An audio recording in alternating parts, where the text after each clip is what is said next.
Hi. When the famous physicist and astronomer Galileo first championed the idea that the Earth revolved around the Sun back in the 1500s, he was called a raging lunatic and convicted of heresy by the Church.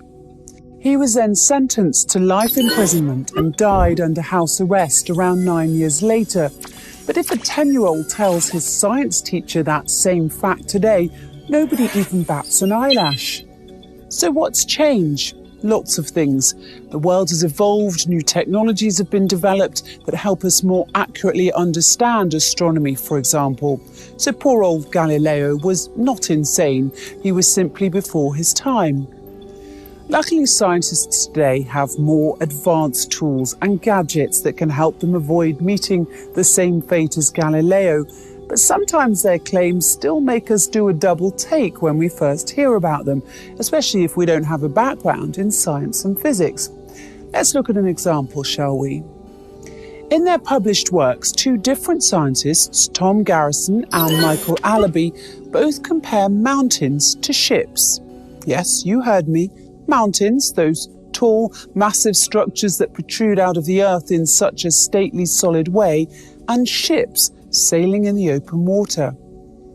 Sounds like an odd coupling, but the physical law of buoyancy developed by the Greek mathematician and inventor Archimedes would say otherwise.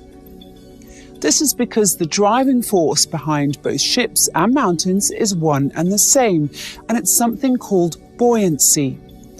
Now, the words buoyant or floating don't usually pop into our heads when we think of mountains. But guess what happens to a mountain when a thick sheet of ice accumulates on its surface?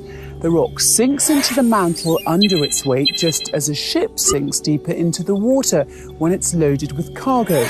And what happens to the mountain when it erodes or after the removal of the thick sheet of ice from its surface?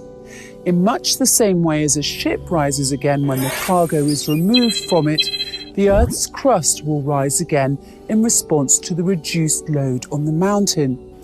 We know all this today from the research conducted by scientists such as Garrison and Allaby in 2013 and 14. But flashback 14 centuries ago to when the Quran was revealed, and you'll find that it too makes the same analogy in chapter 42, verse 32, when it says, "And among his signs are the ships in the sea like mountains." How in the world could a book revealed that long ago possibly contain such accurate scientific analogies in the glaring absence of the necessary scientific tools and proofs at that time? So who says science and religion have to be at odds? In the Quran, science and religion are twin sisters, and I don't mean the type of twins that keep saying they're identical when everyone really knows they're fraternal. The Quran contains many passages that were not understood by scientists, let alone regular people, until recently, and some that science still has not fully deciphered. But this should come as no surprise. In fact, the Quran itself tells us that this will happen when it says, "And these similes we put forward for mankind, but none will understand them except those who have knowledge." Let's look at that word a little closer now, simile. It's very fitting that the Quran should use that word, seeing as how the book itself often uses similes and analogies to help explain things that might otherwise seem abstract or unrelated to us.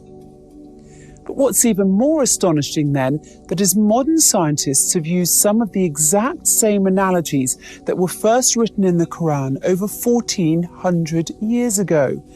Of course, until scientists studied any of this, no one thought to relate mountains and ships or mountains and clouds in this unusual way. And even now, the analogy of mountains being like ships in the sea and like moving clouds is one that will most likely be lost on many people. Try it for yourself if you like. Try telling a police officer that mountains move like clouds and watch what his reaction will be. But be careful, because if you persist in saying it, he might just consider you drunk and arrest you. What can I say? Sometimes the truth hurts. I think Galileo would agree with that, don't you?